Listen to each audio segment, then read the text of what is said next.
அத்தனை செல்வமும் உன்னிடத்தில் நான் பிச்சைக்கு செல்வது எவ்விடத்தில் வெறும் பாத்திரம் உள்ளது என்னிடத்தில் அதன் சூத்திரமோ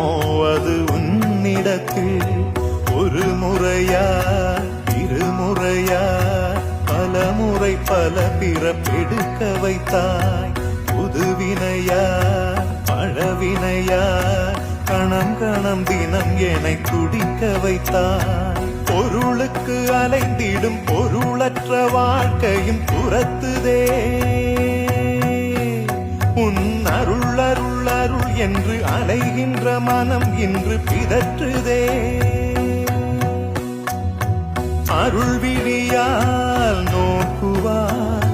மலர்பதத்தால் தாங்குவாய் உன் திருக்கரம் என்னை அரவணைக்குனதருள் பெற